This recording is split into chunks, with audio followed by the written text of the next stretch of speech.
True scary middle of the night stories 1. The Phantom in the Woods. It was a chilly autumn night, and James was driving home after a long day of work. The road was a narrow, winding path that cut through a dense forest. He had taken this route hundreds of times before, but tonight something felt off. The moon was hidden behind thick clouds, and the only light came from his headlights, which illuminated the twisted trees and the occasional small animal darting across the road. As James rounded a particularly sharp bend, he noticed a figure standing by the side of the road. It was a woman, dressed in a white gown, her long hair hanging down over her face. She was staring directly at him, her eyes glowing unnaturally in the darkness. Startled, James slowed down, but before he could stop, she disappeared into the trees. Thinking it was just his tired mind playing tricks on him, James continued driving. But as he drove deeper into the forest, he began to feel an overwhelming sense of dread. The air grew colder, and a thick fog began to rise from the ground. The woman reappeared, this time standing in the middle of the road, her eyes locked on his. James slammed on the brakes, but it was too late. He felt a thud as his car collided with her. Heart pounding, James got out of the car, but there was no one there. No body, no blood, nothing. He searched the area frantically, but the woman had vanished without a trace. Shaken, he returned to his car and drove home as fast as he could. The next morning, James reported the incident to the police. They searched the area but found no evidence of anyone being there. The officer who took his statement mentioned that there had been several similar reports over the years, all involving a woman in white who appeared and disappeared without explanation. James never took that road at night again. 2. The Whispering Walls. Emily had just moved into a new apartment in an old building on the outskirts of town. The rent was cheap, and the place had a certain charm with its vintage architecture and creaky wooden floors. However, from the first night, she noticed something strange. As soon as the clock struck midnight, she would hear faint whispers coming from the walls. At first, Emily thought it was just the old pipes or maybe neighbors talking late at night. But the whispers grew louder and more distinct each night. They were not just random murmurs. They sounded like voices, whispering in a language she couldn't understand. The voices seemed to be coming from the walls, surrounding her in a chilling, eerie chorus. One night, unable to sleep due to the incessant whispering, Emily decided to investigate. She followed the sound to the far corner of her living room, where the whispers seemed to be the loudest. As she pressed her ear against the wall, she could hear them clearly, multiple voices whispering her name. Fear gripped her as she realized that the whispers were not coming from the neighboring apartment, but from within the walls themselves. Terrified, Emily contacted the landlord, who dismissed her concerns, claiming that the building was old and full of quirks. But Emily couldn't shake the feeling that something was very wrong. The whispers continued every night, growing more intense, until one night she heard a different sound, a scratching, as if something was trying to claw its way out of the walls. In a panic, Emily called a friend and asked them to stay over. Together, they searched the apartment but found nothing unusual. But when midnight came, the whispers returned, louder than ever, and her friend heard them too. Desperate, Emily moved out the next day. She later learned that the building had a dark history. A former tenant had gone missing under mysterious circumstances, and it was said that their spirits still lingered, trapped within the walls. 4. The Shadow in the Mirror. Sarah had always been afraid of mirrors at night. There was something about the way they reflected the darkness that unsettled her. She avoided looking into them after sunset, but one night, as she was brushing her teeth, she glanced at the mirror in her bathroom and saw something that made her blood run cold. Behind her, in the reflection, was a shadowy figure. It stood perfectly still, its shape indistinct, but unmistakably human. Sarah spun around, but there was no one there. She turned back to the mirror, and the figure was gone. Shaken, she finished brushing her teeth quickly and went to bed, trying to convince herself that it was just her imagination. But the next night, the figure reappeared. This time, it was closer. Sarah could see it more clearly now, a tall, dark silhouette, with no discernible features, just a deep blackness where a face should be. She turned to look behind her, but once again, there was nothing there. When she looked back at the mirror, the figure was even closer, as if it was slowly inching toward her. Panic set in as Sarah realized that the figure was not just a trick of the light. It was something real, something sinister. She covered the mirror with a towel and hurried to bed, but she couldn't shake the feeling that she was being watched. The following night, Sarah decided to confront the figure. She stood in front of the mirror and waited. For a few moments, nothing happened. But then the shadowy figure slowly appeared, standing right behind her. Sarah took a deep breath and turned around, determined to face whatever was haunting her. But there was no one there. When she turned back to the mirror, the figure was gone. Instead, there was a message written in what looked like fog on the glass. "I'm coming for you." Sarah didn't sleep that night. The next morning, she took down every mirror in her house, but it was too late. The figure began appearing in other reflective surfaces, windows, the screen of her phone, even in the water of her bathtub. No matter where she went, it was always there, watching her, waiting. Desperate, Sarah moved out of her home and sought help from a paranormal investigator. They discovered that her house had a dark history. Years ago, a man had been murdered there, and it was believed that his spirit was trapped, unable to move on. The mirrors had somehow become a portal for his restless soul, allowing him to reach out from the other side. Even after moving, Sarah was never able to shake the feeling that she was being watched. Every time she saw her reflection, she feared that the shadowy figure would return. The mirrors remained covered, and she lived in constant fear that one day the figure would step out from behind the glass and into her world. 5. The Crying Baby. Maria lived in an old Victorian house that had been in her family for generations. The house had always been a bit creepy, with its creaking floors and drafty hallways, but Maria loved it nonetheless. However, after her grandmother passed away, strange things began happening at night. It started with the sound of a baby crying. Every night, just after midnight, Maria would hear the faint cries of a baby coming from somewhere in the house. At first, she thought it was just the wind or maybe a neighbor's child, but the cries grew louder and more insistent each night. One night, determined to find the source of the crying, Maria got out of bed and followed the sound. It led her down the long dark hallway to a small room at the end of the house, a room that had been locked for as long as she could remember. The door was slightly ajar, and as Maria approached, the crying grew louder. She hesitated, her hand trembling as she reached for the doorknob. Slowly, she pushed the door open. The room was empty, save for an old, dusty crib in the corner. The crying stopped as soon as she stepped inside. Maria felt a chill run down her spine as she realized that the room had not been touched in years. The crib, covered in cobwebs, was the only piece of furniture in the room, and it looked as though it had not been used in decades. Terrified, Maria fled the room and locked the door behind her. The crying didn't stop, though. It continued every night, always coming from that same room. Maria asked her mother about the room, but her mother refused to talk about it, insisting that the door stay locked. After weeks of sleepless nights, Maria finally demanded answers. Her mother reluctantly revealed the truth. Many years ago, a baby had died in that room. The child's death had been a tragic accident, and ever since, the room had been sealed off, as if to keep the memory of the tragedy locked away. The family had tried to move on, but the baby's spirit had never found peace. Maria's mother believed that the baby's ghost was crying out for its mother, lost and alone in the afterlife. 6. The Ghostly Passenger. Tom was a taxi driver who worked the night shift. He had seen all kinds of people during his late-night rides, but nothing could have prepared him for the encounter he had one fateful night. It was around 3 a.m., and the streets were deserted. Tom was driving through a quiet suburban area when he spotted a young woman standing on the side of the road, waving him down. She was pale, with long dark hair and a sad expression on her face. Tom pulled over, and she got into the back seat without a word. "Where to?" Tom asked, but the woman didn't respond. Instead, she pointed straight ahead. Thinking she might be too tired or upset to talk, Tom started driving in the direction she indicated. The woman remained silent the entire ride, staring out the window with a distant look in her eyes. As they drove deeper into the neighborhood, Tom noticed that the temperature inside the car had dropped significantly. He glanced in the rearview mirror and saw that the woman was still staring out the window, her breath fogging up the glass. After driving for about 15 minutes, Tom began to feel uneasy. There was something off about this woman, her silence, her pallor, the way the air around her seemed to grow colder.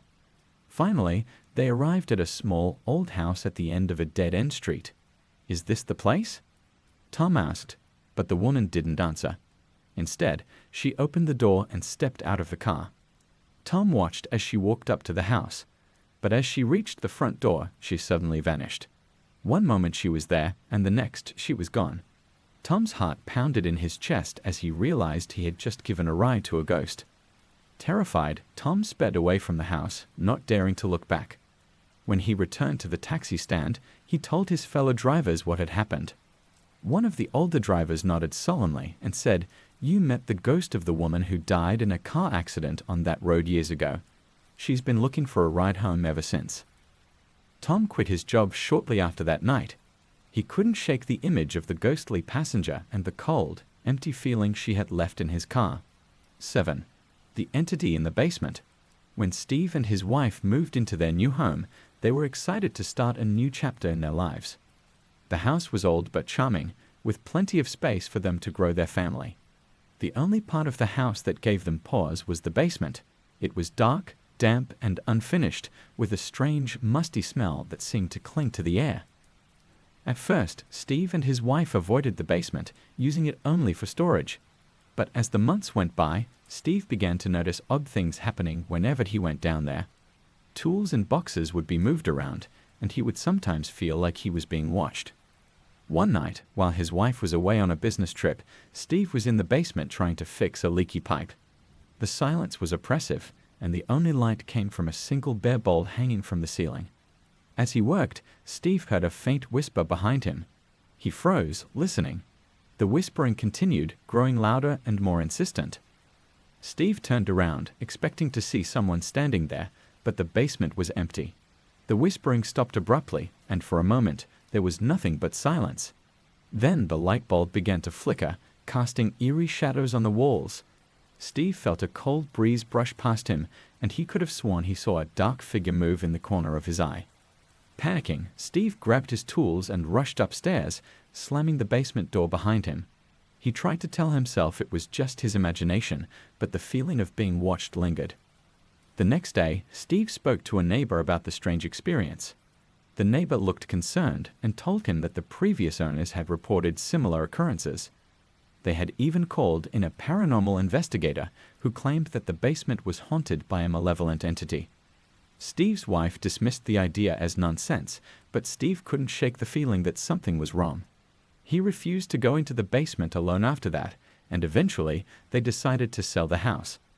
The new owners never mentioned anything unusual, but Steve often wondered if the entity was still there, lurking in the dark corners of the basement, waiting for someone else to come down. 8. The Midnight Caller. Rachel lived alone in a small apartment on the edge of town. She was used to the solitude and enjoyed the peace and quiet. But one night, she started receiving strange phone calls at exactly midnight. The first time it happened, she answered the phone, only to be met with silence on the other end. After a few seconds, the line went dead. At first, Rachel dismissed it as a prank call, but when it happened again the next night, she began to feel uneasy. Each time, the phone would ring at midnight, and when she answered, there would be no one on the other end. Just silence, followed by the click of the caller hanging up. After a week of these nightly calls, Rachel decided to unplug her phone before going to bed. But at midnight, the phone rang again, even though it was disconnected.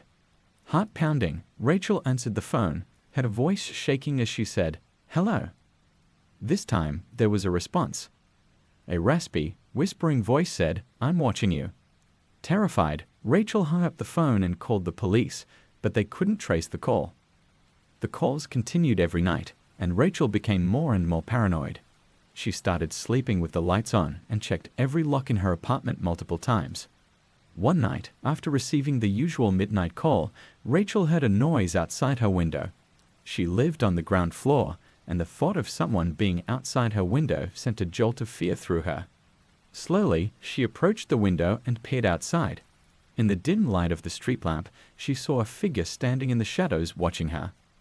Rachel screamed and called the police again, but by the time they arrived, the figure was gone. The midnight calls stopped after that night, but Rachel never felt safe in her apartment again. She moved out a few months later, but the experience haunted her for years. She couldn't shake the feeling that someone had been watching her, stalking her, waiting for the right moment to strike. 9. The sleep paralysis demon.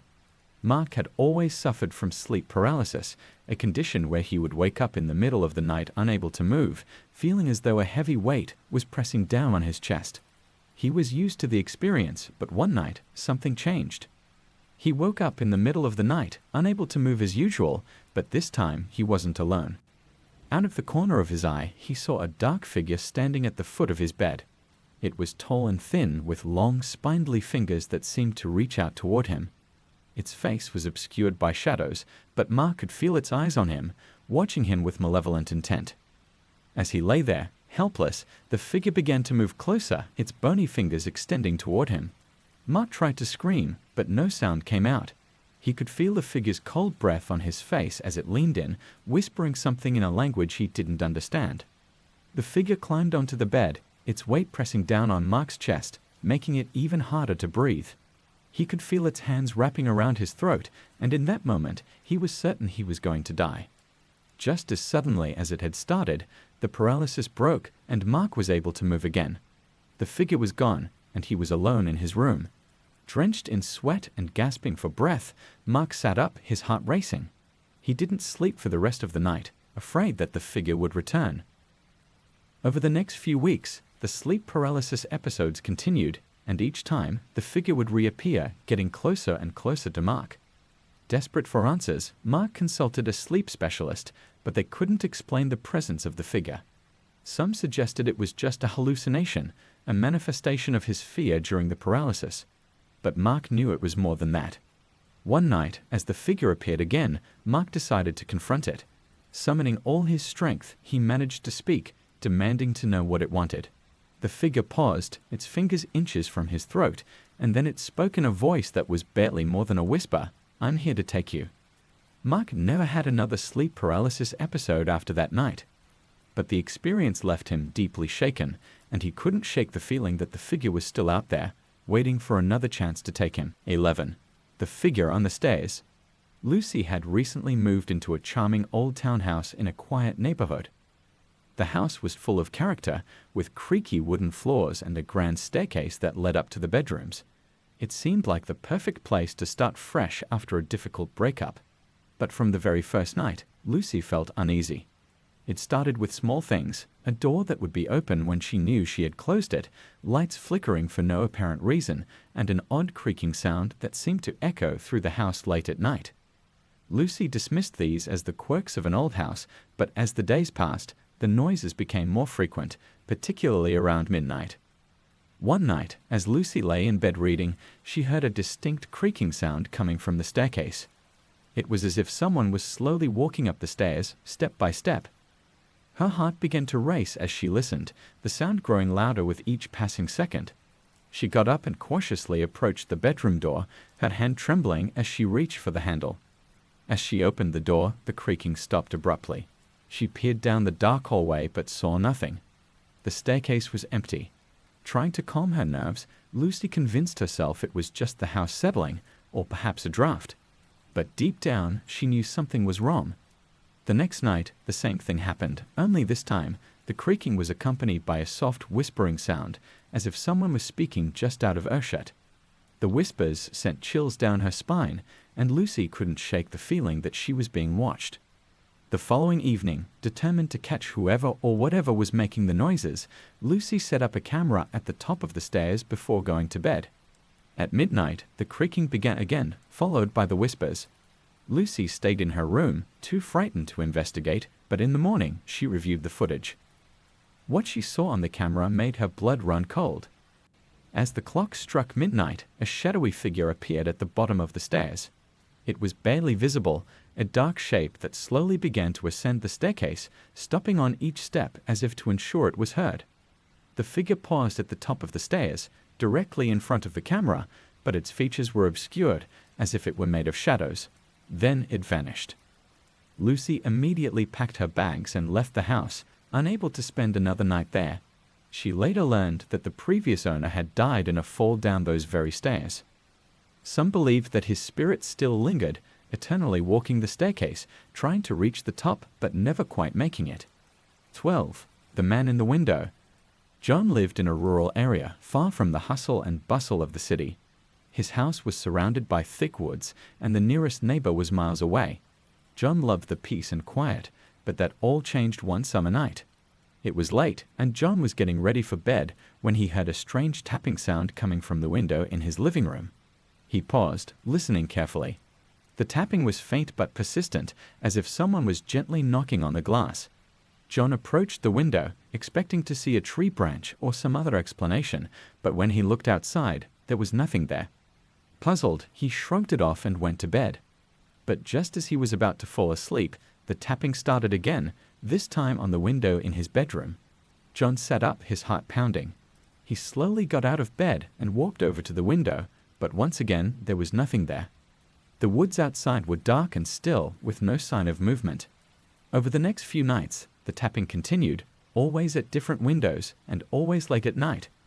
John was growing increasingly unnerved. He even called a friend to come over and stay with him, but the tapping stopped while his friend was there, only to resume as soon as John was alone again. One night, fed up with the incessant noise, John decided to confront whatever was causing it. He grabbed a flashlight and went outside, determined to catch the culprit. As he circled the house, the tapping began again, but now it was louder, more insistent. John shone his flashlight at the window, and that's when he saw it, a man's face staring back at him. The face was pale and gaunt, with hollow eyes that seemed to bore into John's soul. The man's expression was one of sorrow and desperation, and as John stood there frozen in fear, the figure slowly backed away from the window and disappeared into the woods. John raced back inside, locking all the doors and windows, but the tapping continued. Every night, the man would return, tapping on the windows and staring at John with those haunting eyes. Desperate, John contacted the local authorities, but they found no evidence of anyone being on his property. 13. The Voices in the Dark. Megan was a nurse who worked the night shift at a small hospital. The building was old, and there were parts of it that had been closed off for years. One such area was the old wing, which had been used as a psychiatric ward decades ago, but was now abandoned. One night, Megan was alone on her shift, making her rounds in the dimly lit corridors. The hospital was unusually quiet, and the silence was almost oppressive. As she passed by the entrance to the old wing, she heard something that made her stop in her tracks, a voice, faint and distant, calling her name. Megan knew that no one should be in the old wing.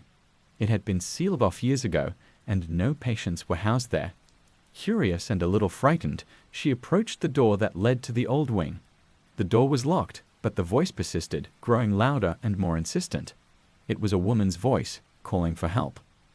Against her better judgment, Megan found the key and unlocked the door. The old wing was dark and musty, with a chill in the air that made her shiver. As she walked down the corridor, the voice continued to call her name, leading her deeper into the abandoned ward. Finally, she reached the source of the voice, a locked room at the end of the hallway. The voice was frantic now, pleading for Megan to open the door. With trembling hands, she unlocked the door and pushed it open. The room was empty, but the voice was still there, echoing around her, crying out for help. Megan realized with a start that the voice was coming from the walls themselves. Panicked, she fled the old wing, locking the door behind her. The voice continued to call out, muffled now by the thick walls, but Megan refused to go back. The next day, she asked one of the older nurses about the old wing. The nurse hesitated before telling her that years ago, a young woman had been a patient in the psychiatric ward. She had been left alone in her room one night and had died under mysterious circumstances. It was said that her spirit still lingered in the old wing, forever calling out for someone to help her. Megan never ventured into the old wing again, but sometimes, late at night, she could still hear the faint sound of a voice calling her name from the darkness. 14. The Woman in the Attic. David had always been fascinated by the history of his family. His great-grandparents had built a large house in the countryside, and it had been passed down through the generations. When David inherited the house, he was excited to explore every inch of it, including the attic, which had been locked for as long as anyone could remember. One night, driven by curiosity, David decided to finally unlock the attic and see what was inside. The attic was dusty and cluttered with old furniture, trunks, and forgotten belongings. As David rummaged through the items, he found an old diary hidden in one of the trunks. The diary belonged to a woman named Emily, who had lived in the house many years ago. As David read the diary, he learned that Emily had been David's great-aunt, a woman who had been largely forgotten by the family. The entries were disturbing, detailing her descent into madness and her obsession with the idea that someone, or something, was watching her from the attic. According to the diary, Emily had become convinced that the attic was haunted by a malevolent spirit, a woman who had died in the house long before Emily was born. The spirit would appear to her at night, standing at the foot of her bed, watching her with hollow eyes. Emily had tried to convince her family that the house was haunted, but they had dismissed her claims, believing she was simply ill. The last entry in the diary was chilling. "She's here again. She won't leave me alone. I can feel her watching me, waiting for me to come up to the attic. But I won't go. I won't let her take me." David felt a cold shiver run down his spine as he finished reading the diary. He decided to leave the attic and go to bed, but that night he was plagued by nightmares. In his dreams, he saw the woman from the diary, a ghostly figure with pale skin and sunken eyes, standing at the foot of his bed, just as Emily had described. When David woke up, he was drenched in sweat. The house was silent, but he couldn't shake the feeling that he was being watched. He decided to stay away from the attic, but every night the nightmares returned. The woman would appear in his dreams, always standing at the foot of his bed, her eyes boring into his soul. One night, David awoke to find the attic door open, even though he was certain he had locked it. He could hear faint footsteps coming from above, and the sound of someone softly crying. Terrified, David fled the house and never returned. Years later, the house was abandoned, and locals claimed it was haunted by the ghost of a woman who had died there long ago. 15. The phone that rang after midnight. Ella had always been a night owl, often staying up late reading or watching TV. One night, as she was sitting in her living room, she heard her phone ring. She glanced at the clock. It was just after midnight. Puzzled, she picked up the phone, but the number on the caller ID was unfamiliar. She hesitated for a moment before answering. "Hello," she said, but there was no response. All she could hear was static on the other end of the line. "Hello," she repeated, but still there was no answer. The line went dead, and Ella shrugged it off as a wrong number. The next night, at the same time, the phone rang again. This time, Ella was more curious than frightened. She answered, but again, there was only static on the other end. She hung up and went back to what she was doing, but the phone calls continued every night, always at midnight and always from the same number. One night, determined to figure out what was going on, Ella decided to answer the phone and not hang up no matter what. When the phone rang, she picked it up and said, "Hello," as usual. There was static at first, but then she heard something else, a faint voice whispering her name. Ella froze, her heart pounding in her chest. "Who is this?" she demanded, but the voice only whispered her name again, followed by a soft, eerie laugh. The line went dead. Shaken, Ella decided to trace the call. The next day, she contacted her phone company and asked them to look into the mysterious number. What they told her made her blood run cold. The number was traced to an old phone line that had been disconnected years ago in a house that had since been abandoned. Ella was too frightened to stay in her apartment after that.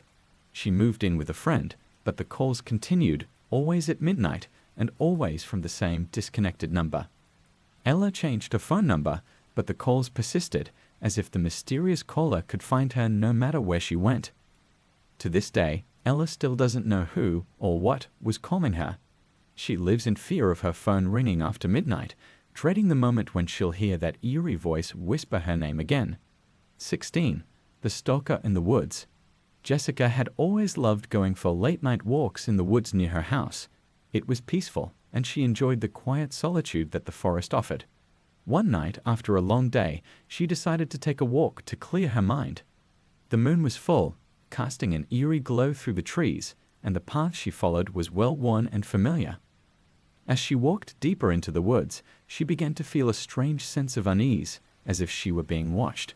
She shook it off, telling herself it was just her imagination. But the feeling persisted, and soon she heard the unmistakable sound of footsteps behind her. Jessica stopped and listened. The footsteps stopped too. She started walking again, and so did the footsteps. Her heart began to race as she realized someone was following her. She picked up her pace, trying to act calm, but the footsteps grew louder, closer. Suddenly, she heard a twig snap behind her, and without thinking, Jessica broke into a run. The footsteps behind her quickened as well. She could hear the sound of heavy breathing, and she knew that whoever was following her was getting closer. In a panic, Jessica veered off the path, plunging deeper into the woods, hoping to lose her pursuer. She could barely see where she was going, but she kept running, branches scratching at her face and arms. The footsteps were right behind her now, almost in sync with her own. Finally, she spotted a small clearing up ahead and ran toward it, hoping to find a place to hide. As she reached the edge of the clearing, she tripped over a root and fell to the ground, the wind knocked out of her. She scrambled to her feet, but it was too late. She could feel the presence of someone standing right behind her. Terrified, Jessica turned around, but there was no one there. The footsteps had stopped, and the woods were silent once more. She looked around frantically, expecting to see someone lurking in the shadows, but the clearing was empty. Breathing heavily, Jessica decided to head back to the path and make her way home as quickly as possible. As she walked, she couldn't shake the feeling that she was still being watched, but the footsteps never returned. When she finally reached her house, she locked the door and vowed never to go into the woods alone again. The next day, she told her friends what had happened, but they all dismissed it as a bad case of nerves. But Jessica knew what she had felt that night. Someone or something had been following her, and she couldn't shake the feeling that they were still out there, waiting for her to return to the woods. 17. The Hitchhiker. Mike was driving home late one night after a long shift at work. The highway was deserted, and the only light came from his headlights cutting through the darkness. As he drove, he noticed a figure standing on the side of the road, thumb outstretched, signaling for a ride. Mike was hesitant. Picking up hitchhikers in the middle of the night wasn't something he usually did. But as he passed by, he caught a glimpse of the person and felt a pang of sympathy. It was a young woman, dressed in tattered clothes, looking lost and frightened. Against his better judgment, Mike pulled over. The woman approached the car and got in without a word. "Where are you headed?" Mike asked, but she didn't respond. She just stared straight ahead, her face pale and expressionless. Mike assumed she must have been through something traumatic and didn't press her further. As they drove in silence, Mike noticed that the air in the car had grown colder and the woman still hadn't said a word. He glanced at her, and for a moment, her face seemed to flicker like a static image on a broken television screen. He shook his head, thinking it was just his tired eyes playing tricks on him. After driving for several miles, Mike decided to try talking to her again. "Is there somewhere specific I can drop you off?" he asked.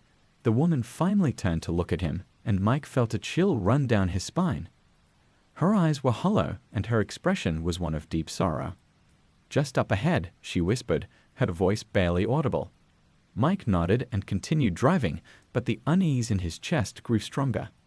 As they approached a crossroads, the woman suddenly said, "This is where I died."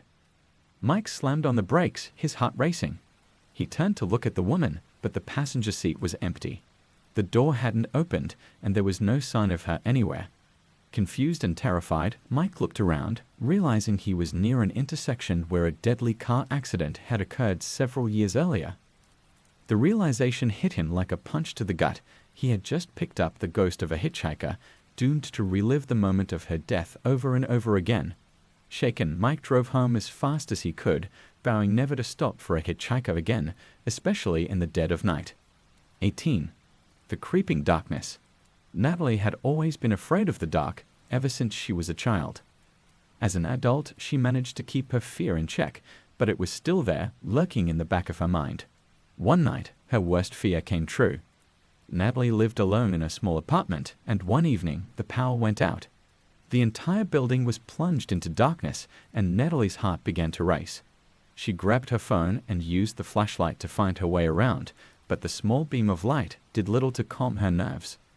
As she moved through her apartment, she noticed something strange. The darkness seemed to be moving. It wasn't just the absence of light.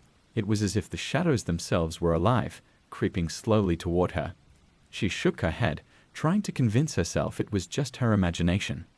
but the darkness continued to move, inching closer and closer, as if it were a living thing, hungry and malevolent. Natalie could feel it pressing in around her, suffocating her, and she realized with a start that the light from her phone was dimming, as if the darkness was swallowing it whole. Panic set in, and Natalie ran to the door, but the darkness was faster. It surged forward, wrapping around her like a thick, inky fog. She felt it pressing against her skin, cold and clammy, and she struggled to breathe as it filled her lungs. Just as she thought she was going to be consumed by the darkness, the power flickered back on. The lights in the apartment blazed to life, and the darkness retreated, disappearing as quickly as it had appeared. Natalie collapsed to the floor, gasping for air, her heart pounding in her chest. She knew that what she had experienced was no ordinary blackout. The darkness had been alive, and it had come for her. She left the apartment the next day, too terrified to ever return.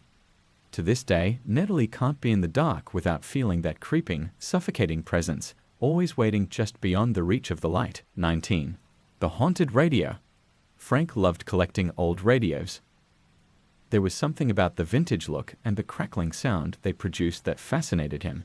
One day, he came across an antique radio at a flea market. It was a beautiful piece, made of dark wood with brass knobs, and the seller was eager to get rid of it for a low price. Frank took the radio home and placed it on a shelf in his living room. That night, he decided to see if it still worked. He plugged it in, and to his delight, it crackled to life, tuning into a local AM station. The sound was clear, and Frank sat back to enjoy the music. But as the night wore on, the radio began to act strangely. It would randomly switch stations, even though Frank wasn't touching the dial. Sometimes it would emit a low, rumbling sound, like static, mixed with faint, distorted voices. Frank assumed the old radio was just malfunctioning, but as he listened more closely, he realized that the voices weren't coming from any radio station. They were whispering, and the words they spoke sent chills down his spine. "Help me," one voice whispered, barely audible above the static. "I'm trapped," said another, more urgent voice. The voices grew louder, more frantic, and Frank felt a cold sweat break out on his forehead. He tried to turn the radio off, but the knob wouldn't budge. The voices continued, now screaming in terror, begging for help. Frank could hear a chorus of cries, as if dozens of people were trapped inside the radio, desperate to escape. The static grew louder, almost deafening, and the room was filled with a cold, oppressive atmosphere. Finally, in a panic, Frank yanked the radio's plug from the wall. The room fell silent, and the air seemed to lighten. Frank stared at the radio, his hands shaking. He knew he couldn't keep it in his house. The voices he had heard weren't just a glitch, they were real, and they were trapped in that old cursed radio. The next day, Frank took the radio back to the flea market, but the seller was gone, and no one knew where he had gone. Frank left the radio on a bench and never looked back. He didn't care what happened to it, as long as it was out of his life. But sometimes, late at night, when the house is quiet, Frank swears he can still hear those faint, desperate voices calling to him from somewhere far away. 20. The Vanishing House. Sarah was driving home from a friend's house late one night when she took a wrong turn down a narrow, winding road she had never seen before. The road was lined with tall, dark trees that seemed to close in around her car, and the headlights barely pierced the thick fog that had settled over the area. After driving for what felt like hours, Sarah came upon a small, old house at the end of the road. The house was surrounded by an overgrown garden, and the windows were dark and empty. Feeling lost and in need of directions, Sarah decided to stop and ask for help. She parked her car and walked up to the front door, her footsteps crunching on the gravel path. As she approached the house, she felt an overwhelming sense of dread, as if she were being watched by unseen eyes. The air was thick and cold, and the house loomed above her like a dark, ominous presence. Sarah knocked on the door, but there was no answer. She knocked again, harder this time, but still there was no response.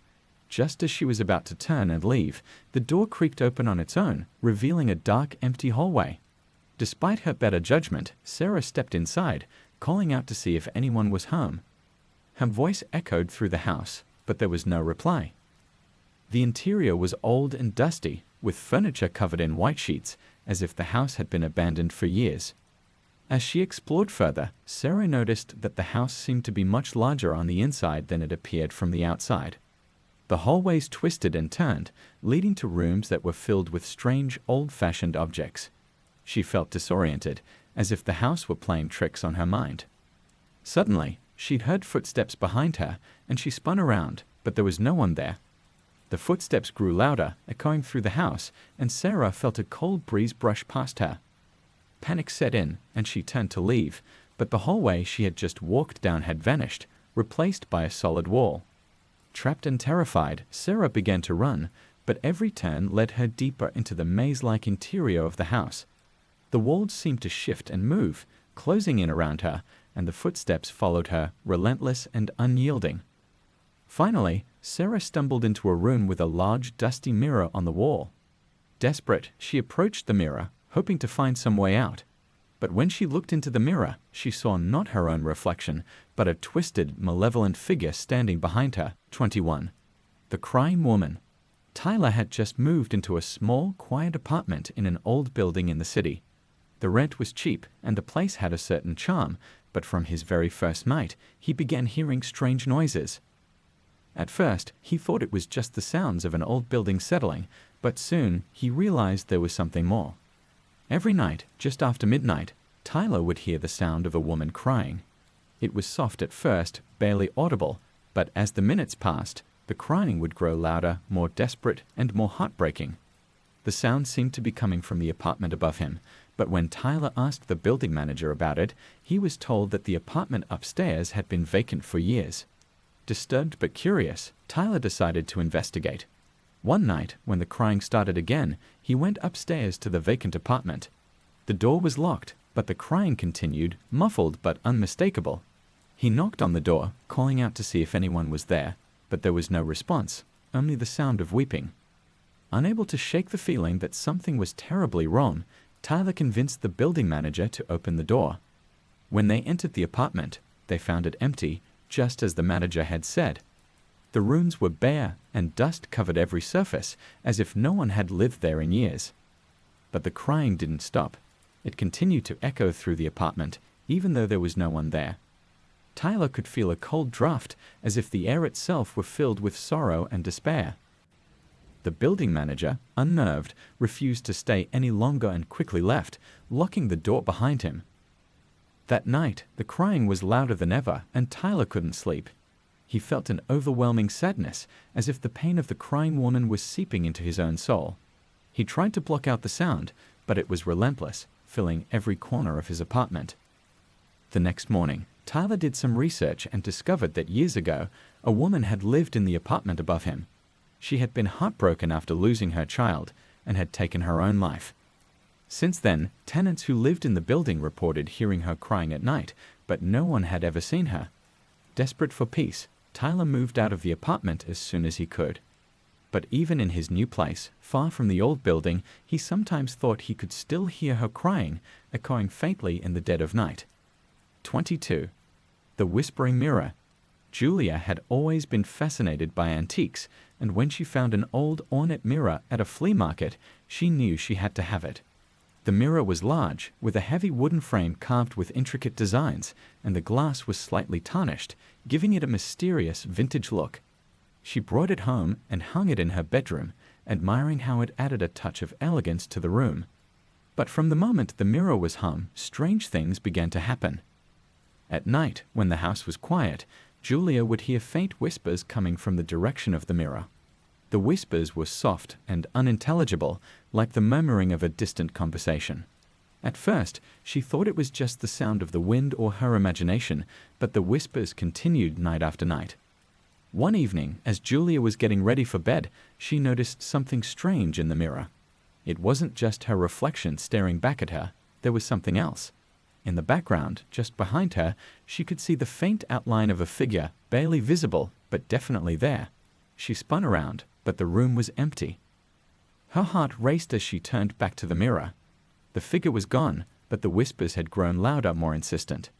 Julia could now make out words, pleas for help, cries of pain, and the voice of a woman begging to be released. The sounds were coming from within the mirror itself. Terrified, Julia tried to remove the mirror from the wall, but it was as if it were glued in place. No matter how hard she pulled, it wouldn't budge. The The whispers grew louder, almost frantic, and she could feel a cold presence behind her, watching her every move. Desperate, Julia covered the mirror with a blanket and fled the room, but the whispers continued, now muffled but still audible. She knew she had to get rid of the mirror, but she was too afraid to even touch it. The next day, Julia called a friend who was knowledgeable about the paranormal.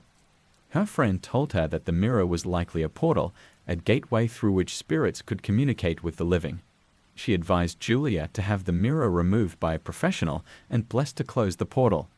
Julia followed her friend's advice, and after the mirror was removed, the whispers finally stopped. But she couldn't shake the feeling that something had been watching her through that mirror, something dark and malevolent. To this day, she avoids mirrors, fearing that one might show her more than just her reflection. 23.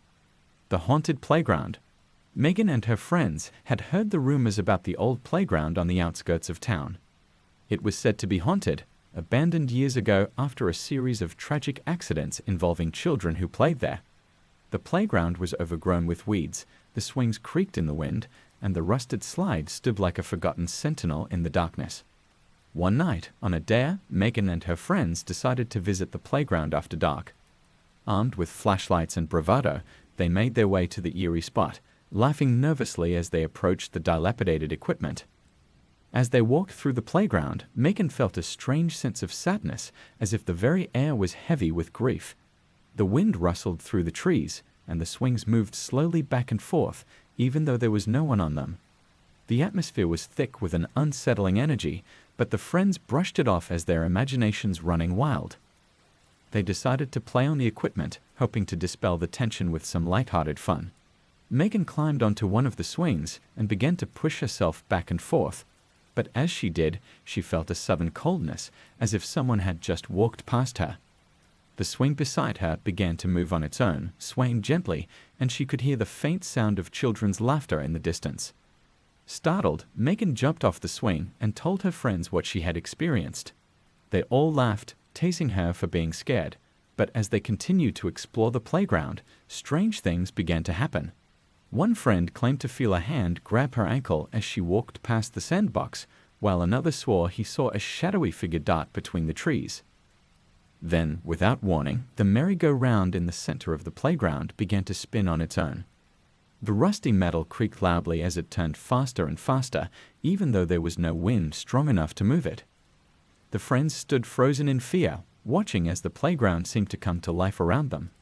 Suddenly, the air was filled with the sound of children's voices, crying, laughing, screaming. The swings moved wildly, the slide rattled, and the merry-go-round spun faster and faster until it was a blur. The friends panicked and ran, their flashlights flickering as they sprinted away from the playground. They didn't stop until they were back in the safety of Megan's house, breathless and shaken. None of them spoke of what had happened that night, but they all knew that something terrible had taken place at that playground long ago, and the spirits of the children were still trapped there, playing out their tragic last moments over and over again. 24. The Sleeper's Shadow. Every night, Alex had the same routine before bed. He would turn off the lights, close the curtains, and settle into his bed with a book or his phone until he drifted off to sleep. But recently, something strange had started happening, something that made him dread going to bed. It started with a feeling of being watched. As he lay in bed, Alex would feel a presence in the room, as if someone or something was standing over him, watching him as he slept. He tried to brush it off as just his imagination, but the feeling grew stronger every night. Then, he began to notice shadows moving in the corners of his room, just at the edge of his vision. At first, he thought it was just the play of light and dark, but soon, the shadows became more distinct, more defined. They moved with purpose, creeping closer to his bed, hovering just out of reach. One night, Alex woke up suddenly, feeling a heavy weight on his chest. He opened his eyes and saw a dark figure standing at the foot of his bed. The figure was tall and indistinct, like a shadow given form, and it seemed to be leaning over him, staring down at him with unseen eyes. Paralyzed with fear, Alex tried to move, but he couldn't. The figure slowly reached out, its shadowy hand extending toward him. Alex could feel the cold radiating from it, seeping into his skin, and he struggled to breathe as the weight on his chest grew heavier. Just as the figure's hand was about to touch him, Alex managed to break free from his paralysis. He bolted upright in bed, gasping for air, and the figure vanished, dissolving into the darkness. His heart raced as he frantically turned on the lights, searching the room for any sign of the intruder, but there was nothing. Over the next few nights, the visits became more frequent. The shadow would appear at the foot of his bed, sometimes standing still, other times slowly creeping closer. Alex began to fear sleep, knowing that the moment he closed his eyes, the shadow would return. Desperate for answers, Alex contacted a paranormal investigator who told him that he was likely being visited by a shadow person, a malevolent entity that feeds on fear and is often associated with sleep paralysis. 27. The old radio station. Ben was a late-night DJ at a small local radio station. The station was located in an old building that had once been a factory, and the place had a reputation for being haunted. Ben didn't believe in ghosts, but he couldn't deny that the building had a creepy atmosphere, especially late at night when he was the only one there. One night, during his shift, Ben started receiving strange phone calls. The calls would come in on the studio line, but when he answered, there would be nothing but static on the other end. At first, he thought it was just a prank, but the calls continued, always at the same time, 3:15 a.m. As the night went on, the studio lights began to flicker, and Ben started hearing strange noises, footsteps in the hallway, the sound of something being dragged across the floor, and faint whispers that seemed to come from the walls themselves. Then, as he was about to play the next song, the radio suddenly cut out, and the studio was filled with silence. Ben tried to get the equipment working again, but nothing seemed to work. The lights flickered one last time and then went out completely, plunging the studio into darkness. That's when Ben heard it, a voice, faint and distorted, coming from the speakers. It was the voice of a woman, speaking in a language Ben didn't understand. The voice grew louder, more insistent, until it was echoing through the entire studio. Panicked, Ben tried to leave the studio, but the door wouldn't budge. The voice was now shouting, angry and desperate, and Ben felt a cold hand touch his shoulder. He spun around, but there was no one there. The door suddenly flew open, and Ben bolted out of the studio, not stopping until he was outside in the cool night air. He never went back to the radio station, and the next day he quit his job. The station manager later told him that the building had once been the site of a tragic accident where a young woman had died in the factory. Since then, strange things had been happening, especially in the old radio station, where the woman's spirit was said to still linger, trying to communicate with the living. 28. The Unseen Watcher. Lisa had always loved her cozy little house in the suburbs. It was a quiet, peaceful place, perfect for someone who worked from home and enjoyed her own company. But that all changed when she started feeling like she was being watched.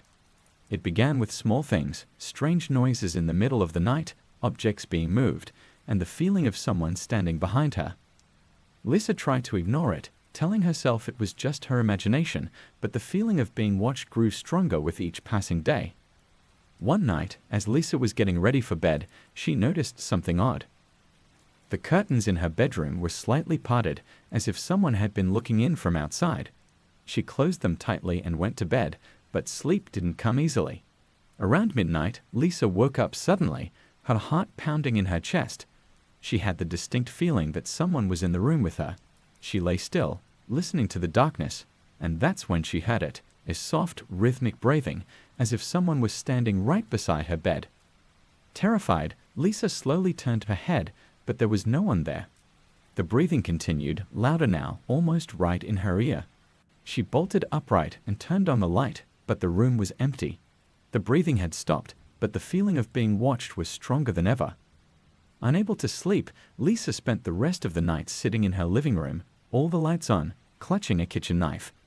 The next morning, she called a friend and told her what had happened. Her friend suggested that the house might be haunted and offered to stay with her for a few nights. That night, with her friend by her side, Lisa finally felt safe enough to go to bed. But around midnight, the strange noises began again, footsteps in the hallway, doors creaking, and the soft sound of breathing. Suddenly, her friend screamed and jumped out of bed, pointing at the corner of the room. "There's someone there," she shouted, but when Lisa turned on the light, the corner was empty. The two women spent the rest of the night in the living room, too scared to go back to bed. The next day, Lisa decided she couldn't stay in the house any longer. She packed her things and moved out, leaving behind the unseen watcher that had made her once cozy home a place of fear. 29. The demon in the closet. Ethan was a skeptic. He didn't believe in ghosts, demons, or anything supernatural. But when he moved into his new apartment, he started experiencing things he couldn't explain. It started with the closet in his bedroom. Every night, as soon as Ethan turned off the lights, he would hear scratching noises coming from inside the closet. At first, he thought it was just a mouse or some other small animal, but no matter how many times he checked, the closet was always empty. The scratching would continue for hours, driving Ethan to the brink of madness. He tried everything to stop it, stuffing towels under the door, leaving the light on, even sleeping in another room, but nothing worked. The scratching followed him, growing louder and more insistent. One night, fed up, Ethan decided to confront whatever was making the noise.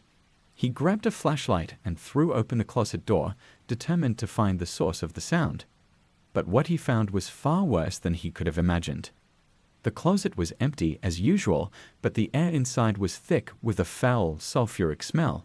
Ethan shone his flashlight into the darkness, and that's when he saw it, a pair of glowing red eyes staring back at him from the depths of the closet.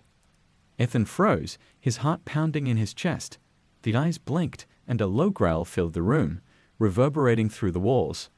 The scratching noise grew louder, more frantic, and Ethan felt a cold, malevolent presence surrounding him. In a panic, Ethan slammed the closet door shut and backed away, but the growling didn't stop. The entire apartment seemed to shake as the growling grew louder, and Ethan knew he had to get out of there. He grabbed his keys and fled the apartment, not stopping until he was safely outside. He spent the night in his car, too terrified to go back inside. The next day, he moved out, leaving behind the demon in the closet that had turned his skepticism into fear. 30. The phantom dog. Rachel had always wanted a dog, but her busy lifestyle made it difficult to care for one. So when she heard barking outside her window one night, she couldn't resist going outside to see if there was a stray dog that needed help. It was around midnight, and the street was quiet. Rachel followed the sound of the barking to a small park near her apartment. The barking grew louder as she approached, but when she got to the park, there was no dog in sight. Only the eerie silence of the empty playground. Confused, Rachel walked around the park, calling out softly to the dog, but there was no response. Just as she was about to give up and go home, the barking started again, this time from behind her. Rachel spun around and saw a large black dog standing at the edge of the park. Its fur was matted, and its eyes glowed faintly in the darkness. The dog stared at her for a moment before turning and walking away, disappearing into the shadows. Rachel hesitated, then followed the dog, hoping to catch up with it and bring it to safety. But no matter how fast she walked, the dog always stayed just out of reach, leading her deeper into the park. Finally, the dog stopped in front of an old, decrepit building on the edge of the park. Rachel had never seen the building before, and it looked like it had been abandoned for years. The dog sat down in front of the door and began to whine softly, as if urging Rachel to follow it inside. Against her better judgment, Rachel approached the building. The door was slightly ajar, and she could hear the faint sound of barking coming from inside. But as she reached out to push the door open, the barking stopped, and the air grew cold. Suddenly, the dog vanished, leaving Rachel alone in front of the ominous building. She felt a wave of dread wash over her, and without another thought, she turned and ran back to her apartment. The next morning, Rachel told her neighbor about the strange dog, hoping to find out more about it. The neighbor's face paled when she heard Rachel's story. "That dog has been dead for years," she said. "It used to belong to a man who lived in that old building. The man died in a fire, and the dog disappeared. People say the dog's spirit still roams the park, looking for its master." Rachel was chilled to the bone. She never saw the phantom dog again, but she often heard its barking in the distance, echoing through the night as it continued its lonely search for its lost owner. 31. The house on the hill. Lucas and his friends were always up for an adventure, and when they heard about the old abandoned house on the hill, they knew they had to check it out. The house had been empty for decades, ever since the original owners had vanished under mysterious circumstances. Locals claimed the place was haunted, and no one dared to go near it, especially after dark. One night on a dare, Lucas and his friends decided to explore the house. Armed with flashlights and a sense of bravado, they made their way up the hill. The house loomed over them, its windows like empty eyes staring down at them. The air was thick with tension, and the wind howled through the trees, almost as if warning them to turn back. They entered the house through a creaky front door that groaned on its hinges. Inside, the air was musty and stale, and the floorboards creaked under their weight. The house was eerily quiet, and the only light came from their flashlights, which flickered as they moved through the dusty, abandoned rooms.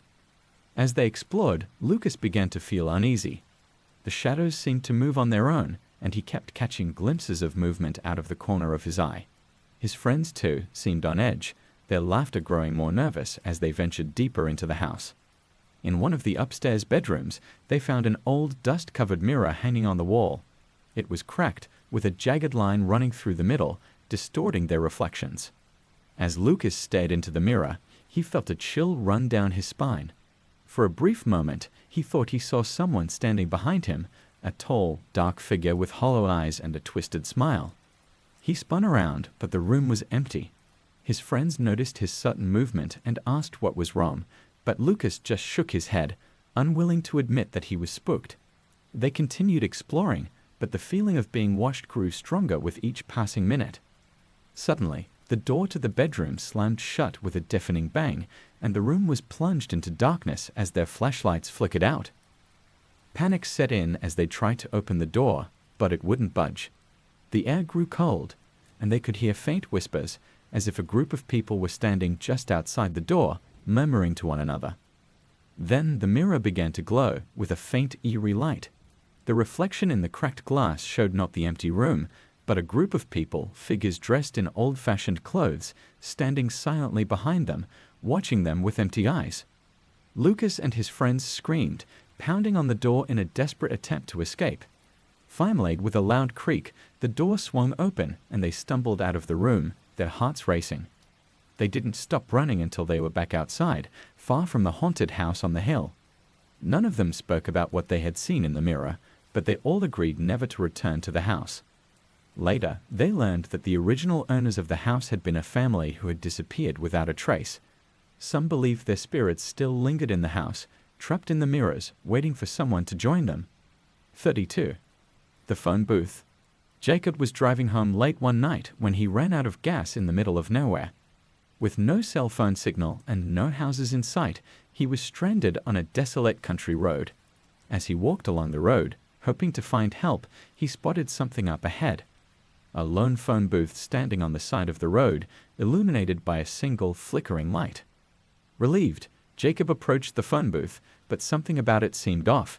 It looked old, like it had been there for decades, and the glass was covered in grime. But with no other options, Jacob stepped inside and picked up the receiver.